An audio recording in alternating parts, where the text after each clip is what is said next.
Welcome to Series 2, Episode 3, entitled Folklore, open bracket, why bother, question mark, close bracket. Why bother? As ever, there are a lot of problems in the world right now. Why would we spend our precious energy today musing over folk traditions at length? Some nonsense tale that's been passed down that, on closer inspection, doesn't make a massive amount of sense. Or the studying of bizarre rituals, costumes, folk dance. Surely, it's all very nice, but there's not really that much relevance to the complexities we face today, right? Folklore is rural, regressive, museum pieces from a bygone age that have little connection to our busy modern lives. I'm going to attempt to prove this lack of relevance to modernity opening statement false, and I would love it if you could come on this journey with the show. Yes, you. Yeah, you. When I was initially thinking about this question, I, God bless me, mistakenly thought I could cover this in one episode. So I began writing to quickly realise this definitely wasn't the case, or rather, not if it's to have the impact that I'd like. So, Folklore, Why Bother is the name of a series of which you are lucky enough to be here for the first episode.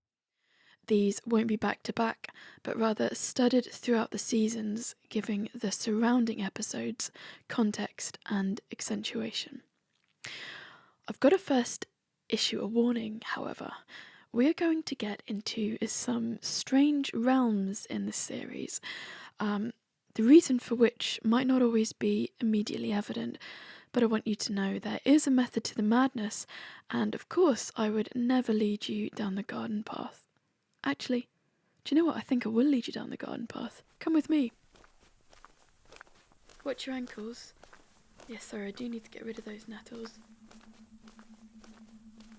Oh, that's Pluto. You're not allergic, are you?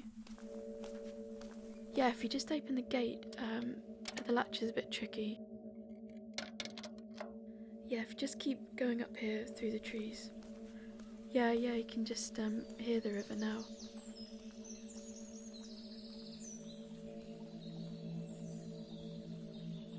So we've come to the banks of a river that flows past the back of the houses. The water's moving fast, with rocks piercing the surface in several places, creating ripples and texture.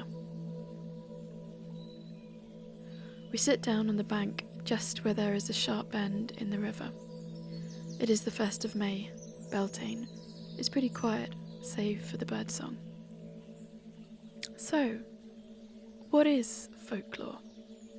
I like Lynn McNeil's definition: informally transmitted traditional culture. Folklore isn't the official word. It hasn't been handed to you by the government, by institutions, by the cathedral. It is the words of so-called ordinary men and women, such as ourselves. Why care about such? You may already feel sparks crackling between your ears in response to this question. Amongst the many sparks that occurred to me, one asked to be first. Thus, this opening episode is entitled simply The Land. I took us to this spot by the river here, next to the bend, as, to me, it feels like a borderland of types. That direction is town. You might be able to hear in the distance the odd car horn or siren, and in that direction there are fields, farmland, there's some really nice walks, and this kind of lovely wooded valley we're currently in, with the river running through, runs just underneath. In my mind, I've always thought of this bend as a type of marker or an intersection between these three different types of spaces. And this borderland type spot, it just felt like an apt point to begin this series. Also, sorry for slightly abducting you. You good for 15-20 minutes or so? The land. What do we mean? Fistfuls of dirt from a flower pot? Some kind of middle-class Guardian article on untouched Cotswolds beauty spots?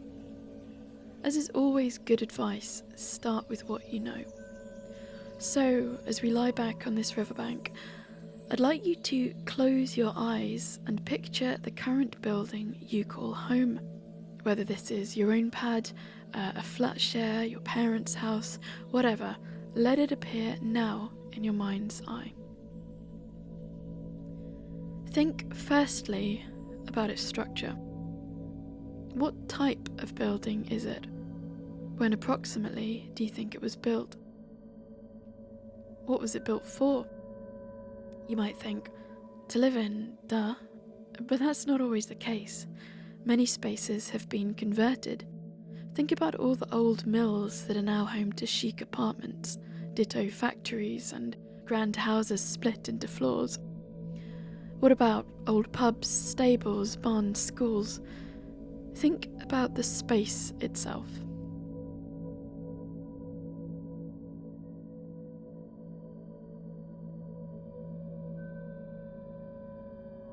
How high are the ceilings? If you're in an older house, you might see the original sash window frames, or perhaps there's a fireplace or where one once stood.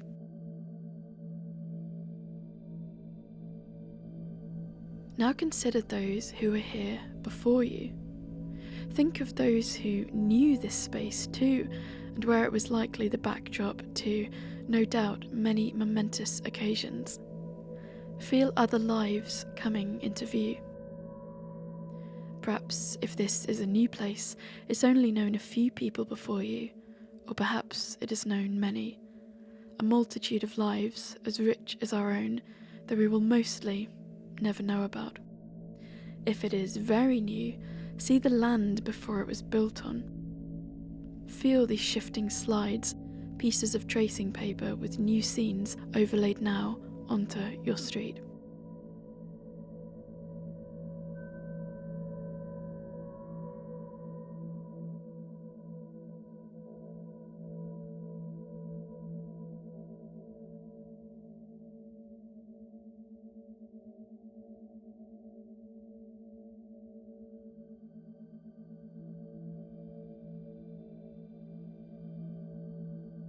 Now, for the next part, imagine your mind's eye starting to zoom outwards.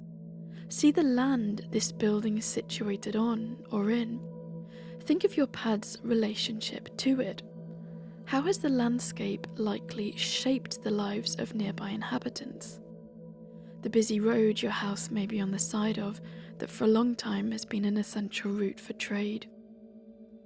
Maybe you live by the water and can consider the presence that river or coastline has had on people's lives and the type of labour they would have likely engaged in for their living.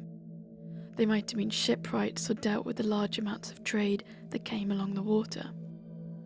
A body of water might be one of the easiest ones to begin thinking about, as most settlements were of course built around a source of it. Or perhaps you're lucky enough to live in a quiet hamlet where farm work would have, or still does, shape the lives of the people here. Perhaps you live in a modern flat in an ancient city where the neon lights still don't shine bright enough to keep the ghosts of the past completely at bay. See roads connecting to others, fields becoming a patchwork. If you live near the coast, the edge of the land coming into focus.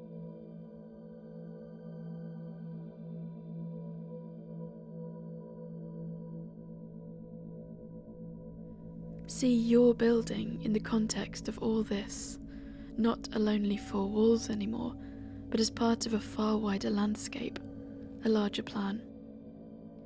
Dots are beginning to connect, silvery lines linking your building to the world around it. The street, too, is waking up.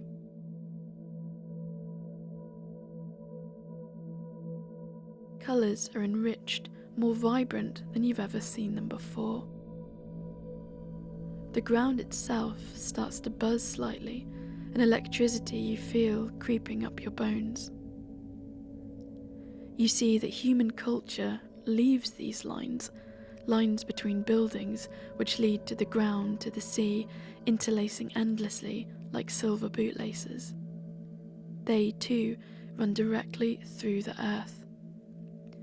Out of curiosity, you bend down to touch one line that runs past your door and find it is hot, it buzzing with energy, with passion. In your mind, you stand outside your door, observing the intricate patterns of these lines back and forth. The land around us shapes human culture, and human culture shapes the land.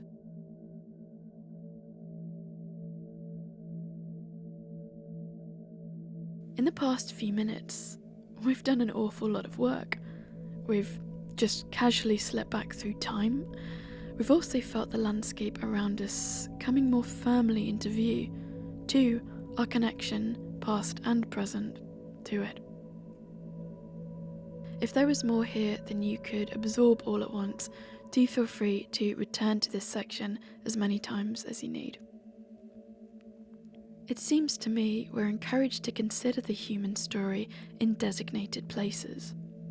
In the museum, we stand thoughtfully at cabinet cases, our minds stimulated by the treasures before us. Or in historic buildings, stately homes, where we're informed certain events took place, and we gaze up at the rafters of grand halls, trying to make that connection. On our drive to places of mundane significance for us, for example, the dentist to the football stadium, the school to the supermarket, the land in between isn't worthy of much regard. Places which are not stamped as culturally significant. The estate leads to the roundabout, leads to the motorway. On foot, on the edges of town, we might move through types of wasteland, scrub, fenland, disused building sites. None of these places, today at least, are where things of note are designated as happening. There's nothing much here. Or maybe that's not true. As you stand back outside your door, you hear a kind of murmur, subdued, but it sounds like distant voices. You spin around, trying to pinpoint the location, to no avail. You then realise the sound is coming up from the ground. Many, many voices, many separate conversations. You then lean your ear to your front door and realise it's also coming from the walls. A great chorus, the eerie sound of many lives. If only these walls could talk, goes the saying. There are many mouths speaking now. Near where you stand, many extraordinary things have happened. Yeah, I know. Those ordinary men and women we talked about earlier have experienced remarkable events. Passionate love affairs to rival history's best known. Things too terrible to put into words. The highest of all joys, the lowest of all lows, the vast majority of which we'll never know about. You are surrounded by some of the best stories conceivable. And even just thinking of the everyday, pacts have been made in the old pub you frequent, deals that have changed lives forever. Women have given birth in rooms around you, and people, too, have taken their exit from life here. If you live somewhere very rural and you're struggling to imagine much ever happening here at all, think of the shifting of the land. Evidently, it hasn't always looked like this. Much of these islands were covered from the end of the last ice age in increasingly dense forests of oak, hazel and birch. What would it have been like to move through this space then? When early islanders began farming, the tree cover slowly began to give way to pasture and cultivated land that we see being ever streamlined today. Consider this shifting landscape, always in motion. 2 of the bones you walk upon. These islands have seen much migration and many invasions. The Bellbeakers, the Celts, Romans, Anglo-Saxons, Vikings, Normans. Beneath our feet is a graveyard. There are certain times, such as when you see the first ray break the horizon at dawn, that perhaps you can hear the bones rattling.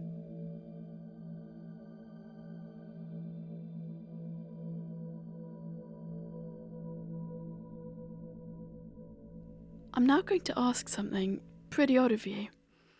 I would like to invite you to fall in love with the land. I do realise this sounds like something an acid casualty might say, having sidled up to you at a festival at 2 a.m, but unfortunately, I am serious.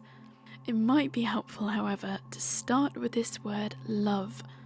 What do we mean, love the land? I was listening to Neil Oliver's mighty Love Letter to the British Isles podcast, and something he said particularly struck me. It was an episode on the impact the war had on small communities in the Highlands of Scotland, namely Portree on the Isle of Skye. Neil spoke about the very young men who'd left their parents' houses one morning, not to have come home, and what this might have meant for this small westerly community. He spent time mentioning the addresses of these abodes with their ghostly sons. I've spent a fair bit of time in Portree, and I recognised the streets he spoke of. As he kept talking, I pictured them no longer full of Airbnb guests, but instead, on the morning the parents were told their children weren't coming back, I saw the houses perched above the water, the silence of the rooms against the unforgiving weather of the Inner Hebrides. Neil then essentially asked, why would a podcast calling itself a love letter dwell on such shadows as the horrors of war? If we're up in the Highlands, wouldn't it be far more appropriate to highlight the breathtaking scenery? That would be so much more apt, right? I'm paraphrasing, but Neil made the point that when we love a person, as an example, really love them, it isn't just the highlights reel. The highlights reel is the realm of idealization, infatuation, pristine images that can do no wrong. And that's not love. When we really love, the shadows that partly make us all are just part of the deal. Taking this more considered approach, and with the work we've done so far thinking about where we live, I would like to invite you to, yes, as odd as it might sound, fall head over heels in love with the landscape around you, soaked both in blood and also the highest joys this human life has to offer. It's no small feat, granted, but I'm finding myself in an ambitious mood. When we say love, this isn't the Hallmark version. It isn't sugary, superficial, plastic. It's not a mass-produced, depersonalised sentiment. It's your own slow and meaningful connection to the world around you. And nobody can dictate to you the surprising forms this can take. If you live in an aesthetically challenged S-hole, as I have certainly done in the past, granted this could seem like an insurmountable challenge. I've got you. A starting point I've found is to walk into town and to look at the top of buildings, not the current storefronts below, but look at the original architecture. You'll often find the buildings quite grand and with a certain amount of beauty. Clearly there was some kind of a vision here beyond just the building's utility. The architects are not dead but live on in their creations. 2. Get out of the town and notice the land around it that feeds into the residential streets. Perhaps there are lots of peaks, valleys, or fenland, moors, canals. Again, like we did earlier, see your own pad in the context of all this. If I've done this in some of the worst parts of Salford, I assure you, it is possible.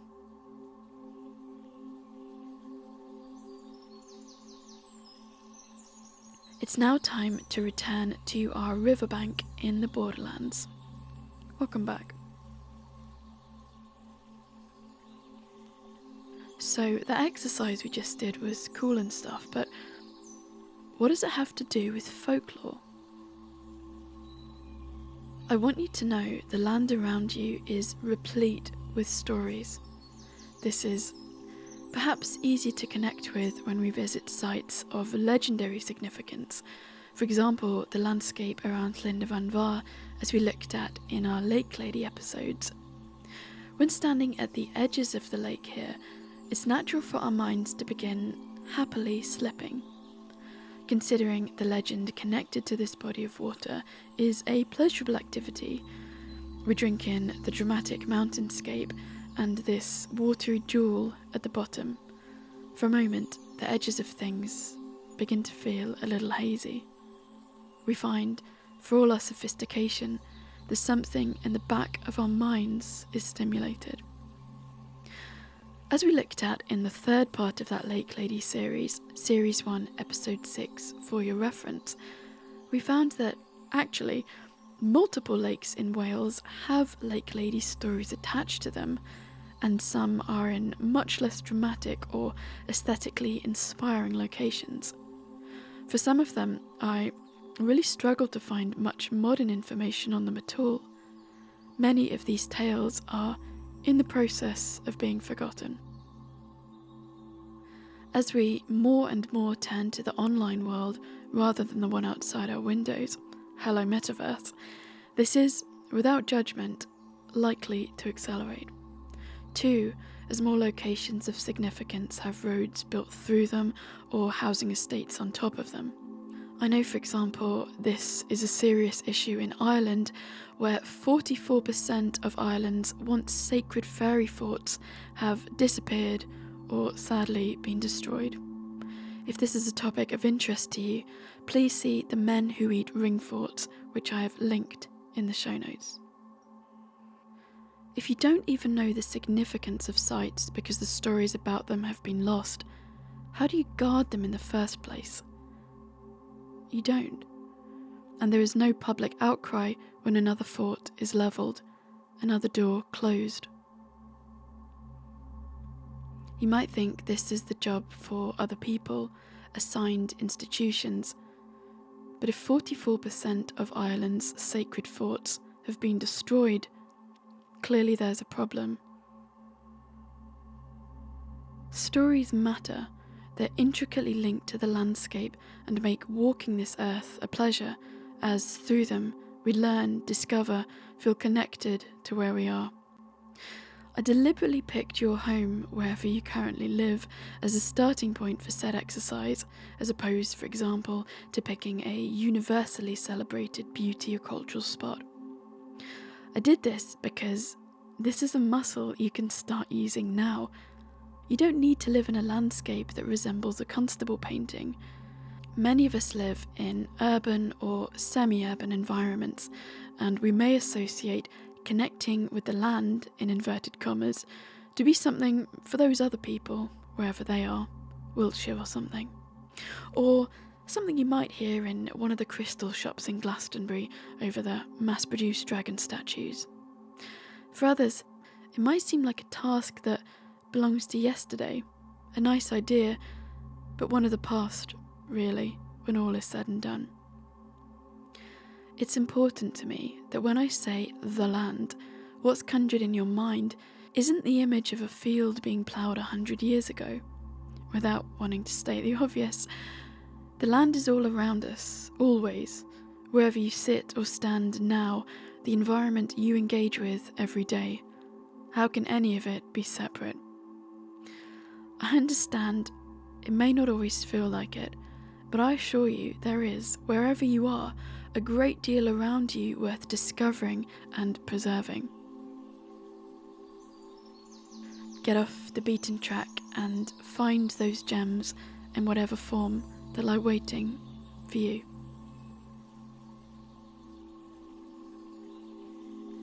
We will return to this river borderland for future episodes in the series.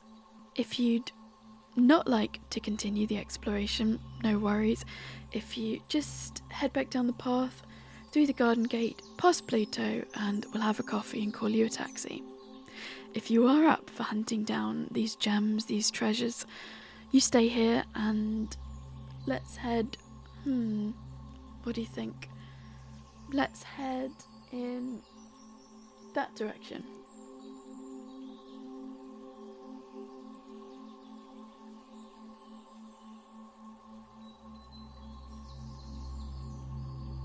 Thanks for listening to today's show. If you'd like to take this relationship to the next level, you can now join the Friends of Folkways. Friends are treasured listeners who enjoy instrumental soundtracks, giveaways, hidden posts, and, coming soon, meditations. May the gods of the soil, sky, and links of your ancestral line bless you.